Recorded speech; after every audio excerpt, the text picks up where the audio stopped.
Okay, so here's an update. Because it said so on the vet website, I had some relapses on the Giardia, and because it said so on the vet website that you could treat with ranidazole at any time during the breeding cycle, I went ahead and started treating my families. Well, I'm not sure that was a great idea.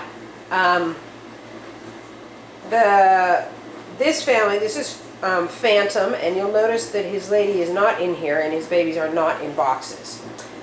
She stopped feeding the babies. I watched for a few days. Phantom kept feeding the babies. And then after a while he stopped too. The ranidazole affects their appetite. I think the babies kind of stopped eating and started going, and of course if they're not being fed by their parents, then they're not getting the ranidazole, and the Giardia is coming to get them. And she just, the female Hyacinth just wouldn't have anything to do with it. She had signed off. Probably because she was having trouble eating. So I put her back out in the big cage, and I brought the babies in. I force fed them for a day to kind of bring them back from the edge. And then I put them in here, because I've had good luck with this cage. It has no bottom in it. And I brought Daddy back in. And for the first 24 hours he ignored them, even though they hollered at him incessantly. But now, when I'm not standing right next to the cage, he sits down on the bottom of the cage with them. He eats with them, so he's showing them what to eat, even though they're kind of young for that.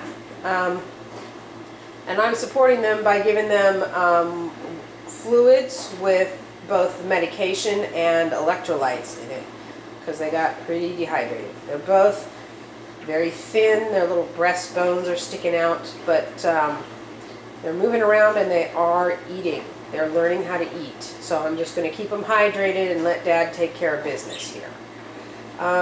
So one of the things I wanted to show you is when I was trying to give them food, it was force feeding. There was just no two ways about it. But I backed off that because I could see that Dad was getting them to eat some solids, so they're eating that little spray of millet in there.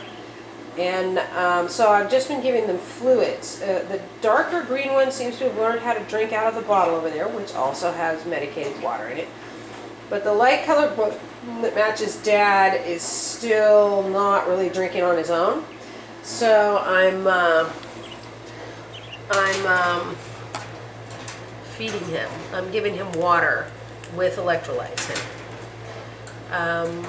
So let me see if he'll take it. He got to the point where he was happy enough to take it. Yeah, see? There he is. He's like, yeah, that's water. That's good stuff. There, see? That's okay. I give it to him too fast and he gets it up his nose. But he's clearly thirsty. Let me see if little brother's going to have some. You want some, little brother? Cutie?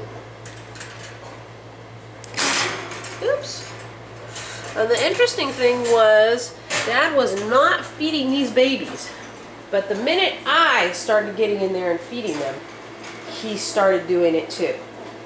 So let me see, if I step back, you watch. He's going to go back down there with them. Say, stop messing with my babies. These are my babies. See what I mean? So Dad he was being neglectful. I think he followed the hen's lead. He kept feeding them for like 3 days after she quit, and then he finally stopped too. They should have been coming out of the box, but they were feeling bad and not getting enough food, so they didn't. But now that they're in here, and he's seeing me feed them, he's picking up his responsibilities. I'm going to zoom in a little bit and step back so he can see if he'll go down there. He's clearly thinking about it. Down you go, Dad. Well, maybe not. But yeah, it was interesting because the minute he saw that I was feeding the babies, he started feeding them too, which is nice. I like male parakeets that take care of their babies. So So hopefully we caught this before it got too bad. Let's go out and look in the other cage.